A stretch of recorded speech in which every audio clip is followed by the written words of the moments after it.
خدا باپ کے زندہ اور جلالی کلام میں سے زندگی برا کلام، یوحنا کی انجیل اس کا 12 باب۔ پھر یسوع فسح سے 6 روز پہلے بیت عنیہ میں آیا، جہاں لازر تھا جسے یسوع نے مردوں میں سے جلایا تھا۔ وہاں انہوں نے اس کے واسطے شام کا کھانا تیار کیا، اور مارتھا خدمت کرتی تھی، مگر لازر ان میں سے تھا جو اس کے ساتھ کھانا کھانے بیٹھے تھے۔ پھر مریم نے جٹا ماسی کا آدھا سیر خالص اور بیش قیمت عطر لے کر یسوع کے پاؤں پر ڈالا، اور اپنے بالوں سے اس کے پاؤں پونچھے، اور گھر عطر کی خوشبو سے مہک گیا۔ مگر اس کے شاگردوں میں سے ایک شخص یہودا اسکریوتی، جو اسے پکڑوانے کو تھا، کہنے لگا، یہ عطر 300 دینار میں بیچ کر غریبوں کو کیوں نہ دیا گیا؟ اس نے یہ اس لیے نہ کہا کہ اسے غریبوں کی فکر تھی، بلکہ اس لیے کہ چور تھا، اور چونکہ اس کے پاس ان کی تھیلی رہتی تھی، اس میں جو کچھ پڑتا وہ نکال لیتا تھا۔ پس یسوع نے کہا کہ اسے یہ عطر میرے دفن کے دن کے لیے رکھنے دے، کیونکہ غریب غربا تو ہمیشہ تمہارے پاس ہیں، لیکن میں ہمیشہ تمہارے پاس نہ رہوں گا۔ بس یہودیوں میں سے عوام یہ معلوم کر کے کہ وہ وہاں ہے، نہ صرف یسوع کے سبب سے آئے، بلکہ اس لیے بھی کہ لازر کو دیکھیں جسے اس نے مردوں میں سے جلایا تھا۔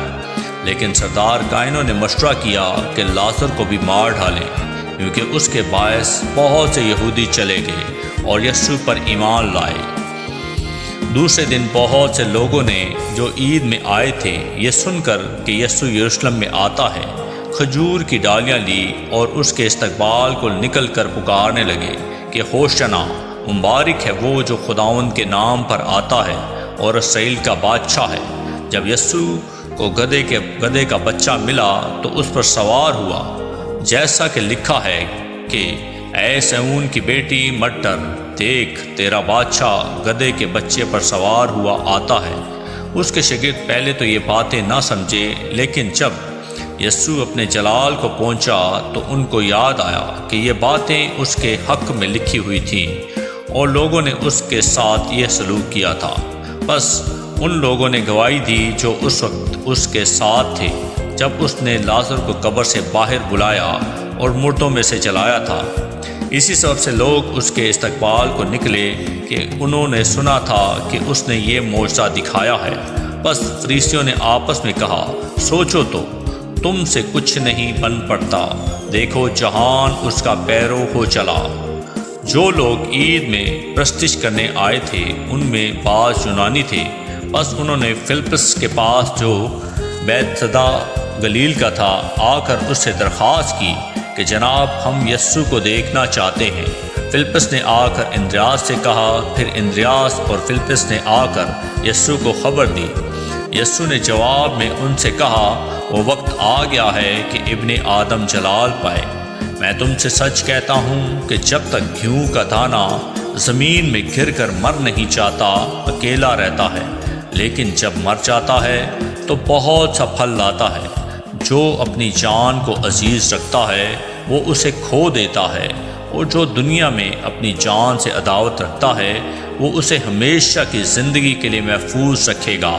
اگر کوئی شخص میری خدمت کرے تو میرے پیچھے ہو لے، اور جہاں میں ہوں وہاں میرا خادم بھی ہوگا۔ اگر کوئی میری خدمت کرے تو باپ اس کی عزت کرے گا۔ اب میری جان گھبراتی ہے، بس میں کیا کہوں؟ اے باپ، مجھے اس گھڑی سے بچا، لیکن میں اسی سبب سے تو اس گھڑی کو پہنچا ہوں۔ اے باپ، اپنے نام کو جلال دے۔ بس آسمان سے آواز آئی کہ میں نے اس کو جلال دیا ہے، اور پھر بھی دوں گا۔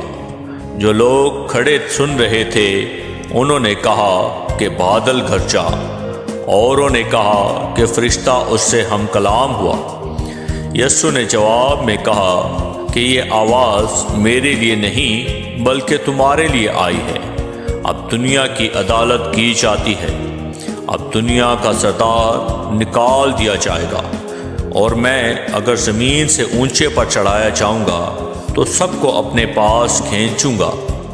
اس نے اس بات سے اشارہ کیا کہ میں کس موت سے مرنے کو ہوں۔ لوگوں نے اس کو جواب دیا کہ ہم نے شریعت کی یہ بات سنی ہے کہ مسیح ابد تک رہے گا، پھر تو کیوں کر کہتا ہے کہ ابن آدم کا اونچے پر چڑھایا جانا ضرور ہے؟ یہ ابن آدم کون ہے؟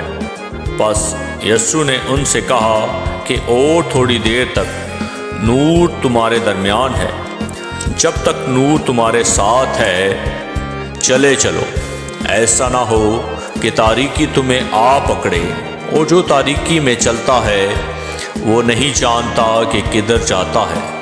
جب تک نور تمہارے ساتھ ہے نور پر ایمان لاؤ تاکہ نور کے فرزند بنو۔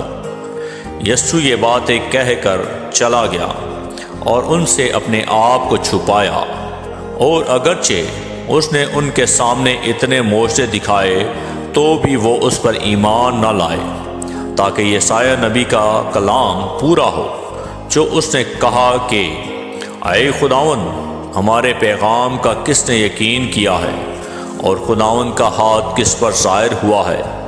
اس سبب سے وہ ایمان نہ لا سکے کہ یسایہ نے پھر کہا، اس نے ان کی آنکھوں کو اندھا اور ان کے دل کو سخت کر دیا، ایسا نہ ہو کہ وہ آنکھوں سے دیکھیں اور دل سے سمجھیں اور رجوع کریں اور میں انہیں شفا بخشوں۔ یسایہ نے یہ باتیں اس لیے کہیں کہ اس نے اس کا جلال دیکھا اور اس نے اسی کے بارے میں کلام کیا، تو بھی سرداروں میں سے بھی بتھیرے اس پر ایمان لائے، مگر فریسیوں کے سبب سے اقرار نہ کرتے تھے، تا ایسا نہ ہو کہ عبادت خانہ سے خارج کیے جائیں، کیونکہ وہ خدا سے عزت حاصل کرنے کی نسبت انسان سے عزت حاصل کرنا زیادہ چاہتے تھے۔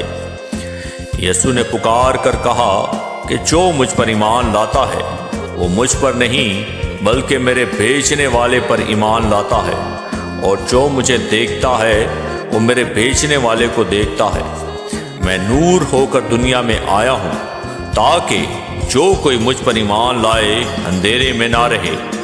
اگر کوئی میری باتیں سن کر ان پر عمل نہ کرے تو میں اس کو مجرم نہیں ٹھہراتا، کیونکہ میں دنیا کو مجرم ٹھہرانے نہیں بلکہ دنیا کو نجات دینے آیا ہوں۔ جو مجھے نہیں مانتا اور میری باتوں کو قبول نہیں کرتا اس کا ایک مجرم ٹھہرانے والا ہے، یعنی جو کلام میں نے کیا ہے آخری دن وہی اسے مجرم ٹھہرائے گا، کیونکہ میں نے کچھ اپنی طرف سے نہیں کہا بلکہ باپ جس نے مجھے بھیجا اسی نے مجھ کو حکم دیا کہ کیا کہوں اور کیا بولوں، اور میں جانتا ہوں کہ اس کا حکم ہمیشہ کی زندگی ہے۔ بس جو کچھ میں کہتا ہوں جس طرح باپ نے مجھ سے فرمایا ہے اسی طرح کہتا ہوں۔ آمین۔ کلام کے پڑھے اور سنے پر خداوند کی برکت ہو، خداوند کا شکر ہو۔ آمین۔